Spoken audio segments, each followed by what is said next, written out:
C'est fou. Ça ressemble à une histoire drôle, mais apparemment ce n'en est pas une. Hier encore, j'étais le roi d'un pays peuplé par une bonne petite dizaine de millions d'habitants. Et ce matin, à l'heure du petit déjeuner, je suis forcé de constater que, apparemment, du moins, je suis toujours le roi, mais le roi d'un pays vidé de sa bonne petite dizaine de millions d'habitants. Sans compter l'absence totale de faune et de flore. Même pas un gazouillis de piaf pour me souhaiter le bonjour. Pas le moindre pétale de rose à l'horizon. Même les épines s'en sont allées. Hormis quelques vieux cailloux mal aimés, mes citoyens se sont fait la malle avec leurs valises, emportant tout avec eux jusqu'au paysage. Ils ne m'ont laissé que des flocons de nuages.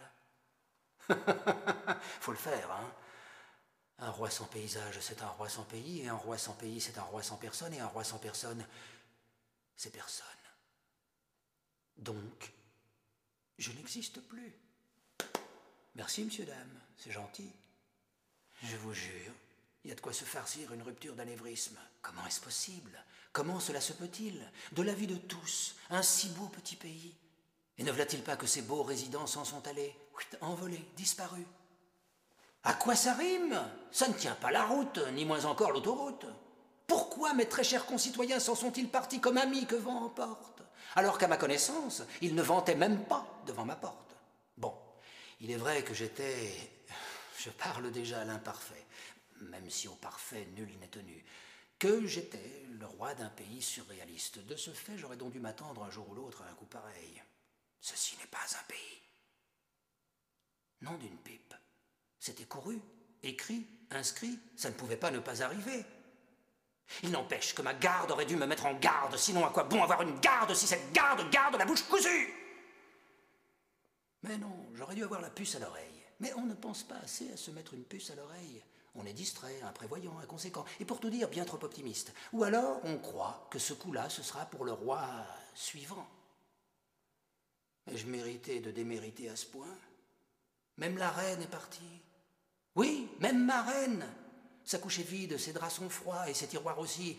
Elle a tout emporté, de l'écran télé à cristaux liquides jusqu'aux savonnettes à mon effigie liquéfiée. Je trouve inouï que quand une reine vous quitte, elle pousse le détail jusqu'à emporter les savonnettes. C'est là un crime de lèse-majesté. Avec quoi à présent vais-je pouvoir me laver? Avec de la graisse de bœuf ou du lait de yak? Mais il n'y a plus de bœuf, même plus de yak! J'adore chipoter à mes boteaux. Surtout lorsque les affaires de l'État m'en laissent le loisir. Et quand on chipote, on se salit. C'est inévitable, incontournable, c'est de notoriété publique. Elle le sait parfaitement, la reine, que le chipotage salit. Aussi aurait-elle pu me laisser au moins une petite savonnette d'adieu, à défaut d'une petite savo-lettre. Après un nombre incalculable d'années de mariage et de coups d'opinel dans le contrat, après d'innombrables heures grises et poussiéreuses à musarder dans les musées, à musiner dans les usines, à crécher dans les crèches, à salonner dans les salons, à m'enfoirer dans les foires, à réenflammer le soldat le 11 du 11, à prendre soin des hôpitaux, à gagatiser des vœux annuels à la nation télévisuelle, je méritais mieux que cela!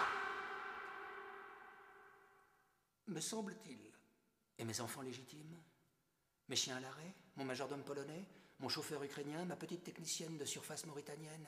Et mon ami ostendais, que sont-ils devenus eux aussi? Quelle mouche les a piqués de me quitter sans même me laisser un post-it sur le frigo? Tout à l'heure, j'ai téléphoné aux membres de la diaspora royale encore en trône. Nul n'a pu me dire ou voulu me fournir la moindre information sur la transhumance de tout mon peuple et le départ de ma femme.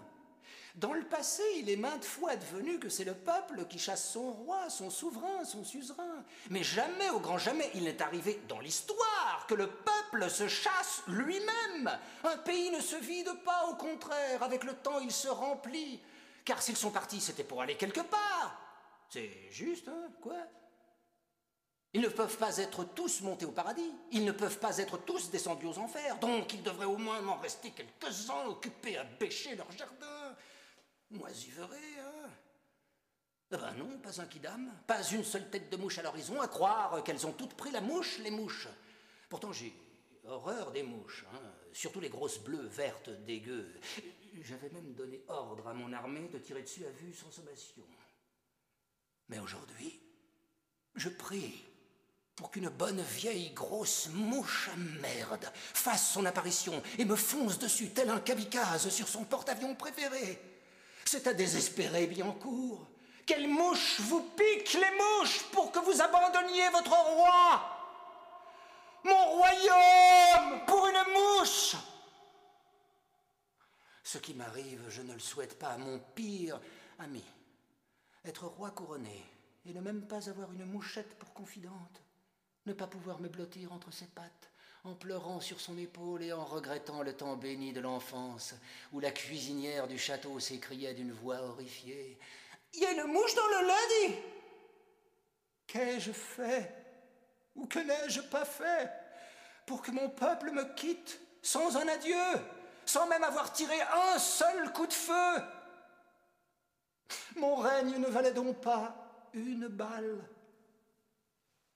Pas un balle, ouais! Et lorsque je mourrai, qui va m'enterrer? Qui va me prier? Qui va me pleurer? Qui va me moucher? Qui?